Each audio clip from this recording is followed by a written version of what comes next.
9월 마지막 주부터 시작해서 이제 시장에 대해서 바이코를 지금 말씀을 드리고 있고, 지난번에 찾아뵀을 때 9월하고 10월은 좀 조심하자라고 말씀을 드리고, 대신에 11월 둘째 주부터는 장을 좀 편하게 볼 수 있지 않겠느냐라고 이제 말씀을 드렸는데, 현재로서는 증시의 어떤 본격적인 터닝 포인트는 한 11월 초 그 정도는 지나야지 되지 않을까 싶고요. 그 안에서는 계속해서 주식을 좀 늘려가는 전략, 그렇게 가고 있습니다.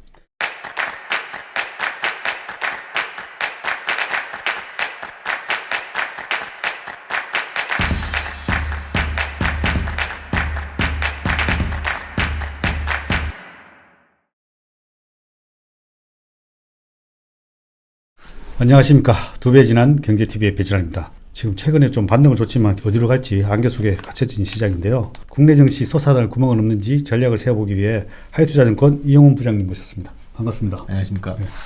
최근 미국 증시가 롤러코스터를 올랐다가 어제 또 빠졌다가 어제는 또 강하게 올랐는데요. 최근 시장 흐름을 한마디로 표현해 준다면 어떻습니까? 제가 지난주 목요일 날 밤에 이제 그 CPI 발표 나고 주가 갑자기 선물이 플러스 1선 근처에서 마이너스 3까지 떨어졌을 때 이제 저한테 톡들이 되게 많이 왔었어요. 지인들도 그렇고 고객도 그렇고. 그래서 제가 이제 답변을 써주면서 마지막에다 뭐라고 그랬냐면, 그래도 지구는 돈다. 이제 그 얘기를 쓰고 그 다음날 방송에서도 그 얘기를 했거든요. 그게 무슨 얘기냐면, 이제 증시가 오를 때는 또 한없이 오를 것만 같고 좋아만 보이니까 쫓아가게 되는데, 또 빠질 때는 또 공포 국면이 지나치게 되면은 올라갈 이유를 찾지를 못해요. 이제 큰일 났다는 생각밖에 안 하고. 그러니까 이제 사실은 좀 비이성적인 투매가 됐든 아니면 좀 추종 매수가 됐든 이런 것들이 발생이 되는데, 저는 최근에 좀 그런 모습들이 좀 보이는데, 과도하게 좀 매도가 되는 어떤 흐름, 이런 것들이 과매도 흐름이 영국의 그 국채 이슈 때문에 좀 가속화됐던 측면이 있었다라고 생각을 했기 때문에, 저는 얼추 9월 마지막 주부터 시작해서 이제 시장에 대해서 바이코를 지금 말씀을 드리고 있고, 지난번에 찾아뵀을 때 9월하고 10월은 좀 조심하자라고 말씀을 드리고, 대신에 11월 둘째 주부터는 장을 좀 편하게 볼 수 있지 않겠느냐라고 이제 말씀을 드렸는데, 현재로서는 증시의 어떤 본격적인 터닝 포인트는 한 11월 초 그 정도는 지나야지 되지 않을까 싶고요. 그 안에서는 계속해서 주식을 좀 늘려가는 전략, 그렇게 가고 있습니다. 예전에 나왔을 때는 이제 9월달에 출연하셨을 때였나? 9월, 10월은 또 조심해야 되고, 뭐 11월 둘째 주 연말 장세에 대해서 좋게 말씀하신 것 같은데, 네네네. 이제 3개월도 안 남았는데 연말 시장 전망 어떤지 한번. 그 생각은 변함이 없고요. 변함이 없고. 지금은 이제 연말 장세는 좀 환율장이다. 환율을 주목하고, 그 다음에 이제 원화 약세, 즉 이제 수출 관련돼 있는 주식들 중심으로 좀 관심을 갖고 보셔야 된다라고 이제 말씀을 드렸는데요. 사실은 지금 실적으로 보면 삼성전자 같은 경우도 이제 이미 부러진 지가, 실적도 이제 부러지기 시작했고, 내년에는 이제 더 악화되는 어떤 그런 이제 가이던스들이 나오고 있는 상황인데, 실적을 보고 들어가는 게 아니라 이제 한국 주식에 베팅을 한다는 측면에서 보셔야 될 것 같아요. 그래서 한국 주식에 이제 외국인들이 진입을 한다고 하면은 다시 뭘 사겠느냐라는 이제 근본적인 질문을 하게 되면, 일단 눈에 딱 띄는 거는 한국 하면 반도체잖아요. 그렇죠. 그래서 이제 우선적으로는 반도체 섹터를 이제 보시는 게 맞을 것 같고, 그 외에 오늘도 지금 주가가 지금 후판 이슈하고 뭐 노조 이슈로 조금 약해지긴 했지만, 조선주 같은 경우도 저는 그 후판 이슈가 어떻게 대처를 했는지 좀 지켜봐야 될 변수가 있긴 하지만은, 그 문제만 아니라면 충분히 가능하다라고 지금 보고 있고요. 그 연말 장세를 예상하는 이유에 대해서 이제 몇 가지만 조금 더 설명을 좀 드리면, 지금 최근에 원화가 1,460원, 그 다음에 오늘 좀 빠져. 오늘은 지금 20원 밑으로 떨어졌죠. 20원 정도. 엔화가 149엔까지 올랐고요. 그 다음에 뭐 유로는 이미 1대1 깨져가지고 지금 밑에 있고, 그 다음 파운드화는 지금 말할 필요도 없이 박살이 나 있는 그런 상황인데, 오늘 이제 기사가 나왔는데, 그거는 뭐냐면은 영국이 감세한 이제 거의 다 철회하는 쪽으로, 그 다음에 QT를 당분간 안 하는 걸로 이제 기사가 나왔거든요. 그러면서 지금 파운드화가 올라가고, 그러면서 오후 들어가지고 갑자기 이제 미국 선물 올라가면서 증시가 좀 많이 올라온 측면이 있는데, 그게 있고, 그 일본 같은 경우도 그 스즈키 재무상이 지난주였죠. 지난주에 과도한 환의 쏠림에 대해서는 대응을 하겠다라고 이미 예고를 해놓은 상태인데 지금 149까지 올라갔는데 왜 안 해라고 생각하시겠지만은 그것도 일방적으로 했다가 지난번에 영국 때문에 한번 박살이 났었잖아요. 146엔까지 올랐었던 걸 140까지 떨어뜨렸는데 영국이 감세 안 내는 바람에 한 거의 20조를 그냥 허공에 날려버렸는데 일방적으로는 하지 않을 거라고 보고 있고요. 근데 시기는 임박한 것 같습니다. 그리고 중국 당대회가 지금 이제 진행되고 있는데 이게 21일인가에 끝이 나는데 중국 당대회를 보시는데 이제 주목하셔야 될 게 지금 올해 경제 성장률을 원래 5.5% 제시했었는데 7월 달까지만 해도 해외 기관 쪽에서 평가하기는 3.5 정도 나올 거다. 근데 최근에 나온 자료를 보니까 2.8로 떨어졌어요. 그 얘기는 이제 사실은 당의 입장에서도 이제 면목이 서지 않는 그림이고, 그 다음에 시진핑 3기가 출범을 한다 그러면은 거기에 맞춰가지고 연말에는 경기 부양이 나올 가능성이 있다.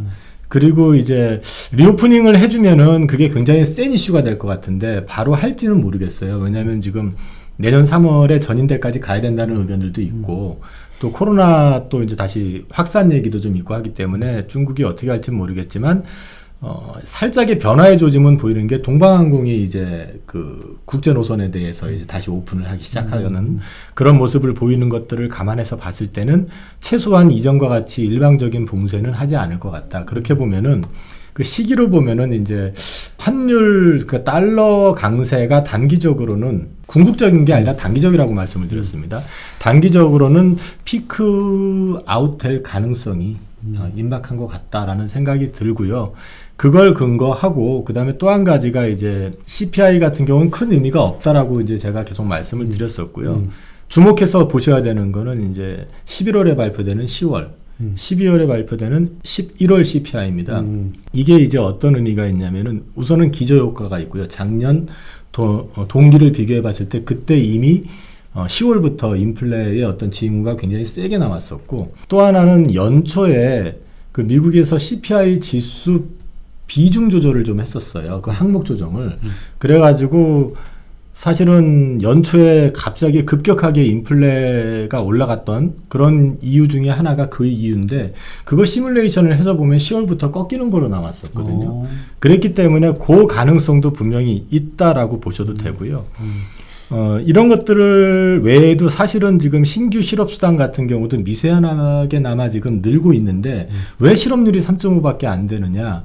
사실은 지금 미국 그 기사를 가만히 읽어보시면은 고임금 노동자들 같은 경우는 지금 이미 해고라든지 이런 것들이 지금 많이 발생하고 있거든요. 금융기관을 중심으로 특히. 근데 이제 저임 노동자들 같은 경우는 그 트럼프 때 일단은 이민을 막았고 코로나 때 상당히 많은 분들이 돌아가셨거나 은퇴를 했고 또 지금 여전히 코로나에 대한 두려움 때문에 여성분들이 실제로 사회에 다시 참여하는 것, 주로 서비스업이나 이런 쪽이겠는데 그게 저조하다고 그럽니다. 그러니까 이제 실업률이 낮게 나오는 거죠.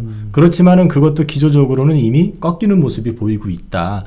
그리고 이제 소비 지수를 놓고 봐도 마찬가지로 정점은 찍은 분위기.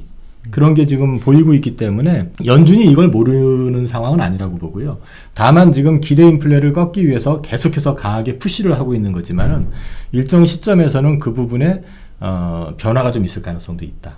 그래서 저는 11월 달은 75bp 인상을 하는 거는 당연하겠지만 12월은 좀 달라질 수 있다라는 판단을 하고 있습니다. 그래서 제가 11월 둘째 주 말씀을 드린 것도 CPI 전후해가지고 주가는 좀 반전이 나올 가능성이 높다라고 보고 있습니다.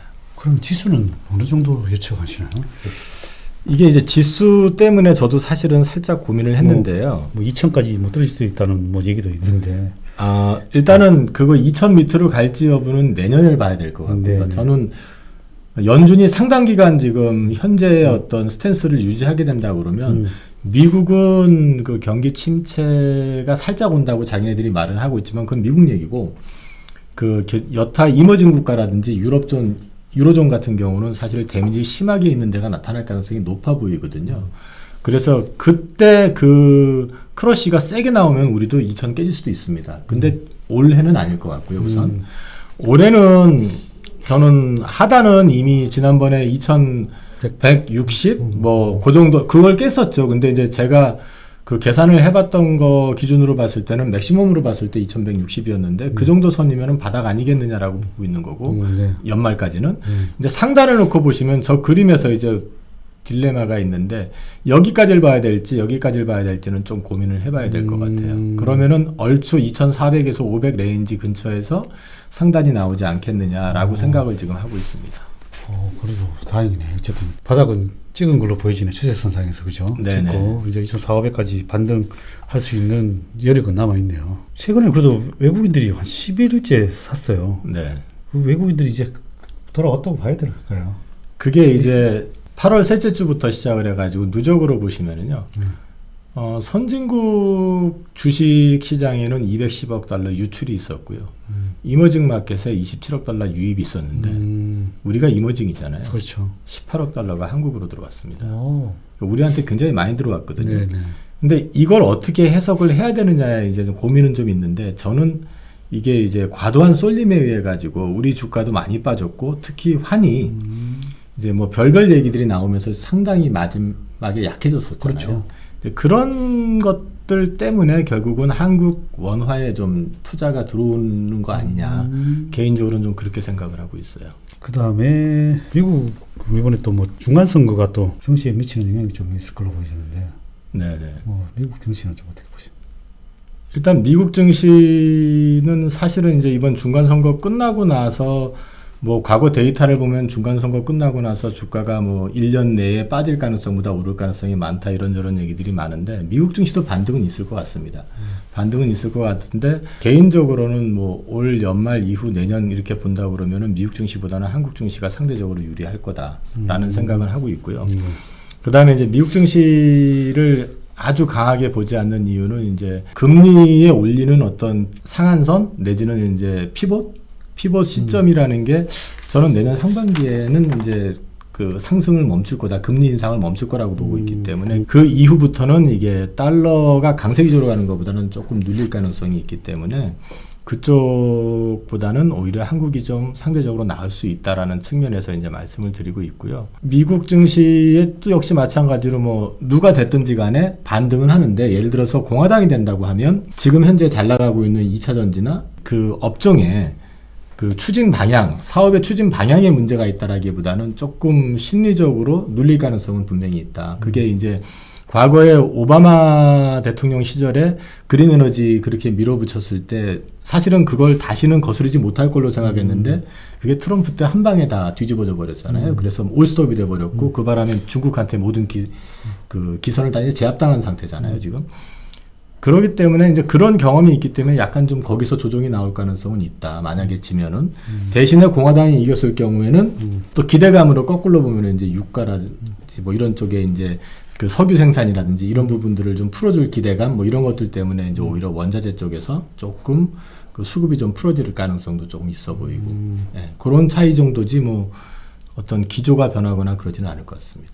근데 미국은 이제 금리 인상 기조를 계속 유지하고 있는데 뭐 4.4%까지 계속 뭐 올리겠다 했는데 남은 FOMC는 어떻게 보고 계십니까? 그러니까 11월은 75bp 0.75 올릴 거라고 생각을 하고 있고요. 이제 저 개인적으로는 12월은 11월 CPI가 확인되고 12월 CPI가 확인이 됐을 때 상황에 따라 다를 수는 있긴 하겠지만 저는 아주 긍정적이라면은 0.25가 나올 수 있고 아니면 0.5 정도 나올 수 있고 그렇게 되면은 아마 이번에 11월에 0.75를 올리게 되면은 뒷자리가 4.0인가 될 거예요. 그리고 이제 12월에 0.5 올리면은 4.5 정도 나오니까 얼추 다 끝나는 그림이죠.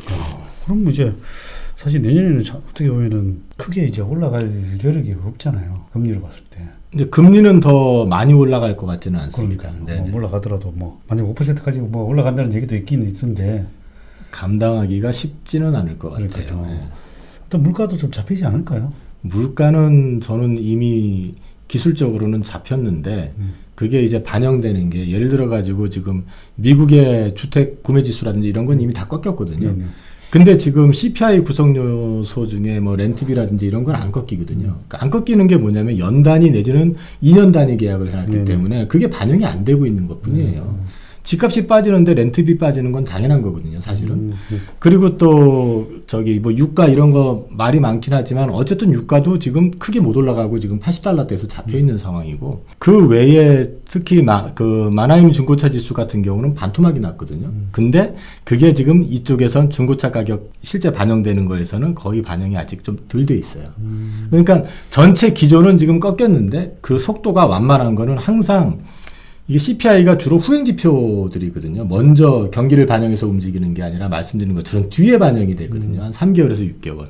그거를 연준이 모를 리가 없다라는 거죠. 근데 이제 그거 조금 풀어주면 항상 이제 증시에서 야, 이제 풀어줄 것 같아. 이러면서 또 탁 올라가게 되면 이게 또 자산 가격이 또 실물을 또 건드려 버리게 되면 또 안 잡히게 될 수 있고 하니까 지금 그걸 꼼짝 못하게 계속 찍어 누르는 과정이라고 저는 보고 있어요, 그냥.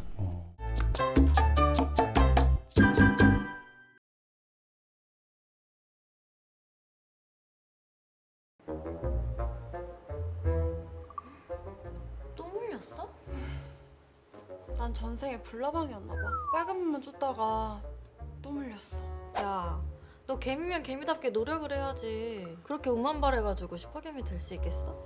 야, 걔 말이 쉽지. 막상 종목 공부하고 분석하다 보면 아니 이거는 개미 오브 개미인 나도 아는 정보들인데 남들이야 모를까 싶단 말이야. 슈퍼개미 배진아님이 그러셨는데 주린이는 공부만이 살 길이다. 슈퍼개미? 누구? 성공 투자 원하니? 너희도 해봐. 불릿. 왜 반말? 아무나 못하는 기업 분석 정보를 누구나 누릴 수 있도록 스스로 하는 성공 투자를 위한 투자 정보 플랫폼 불릿. 너희들도 될 수 있어. 슈퍼개미. 누구랑 얘기하시는 거예요? 어? 근데 아저씨 진짜 슈퍼개미예요? 나 누군지 몰라?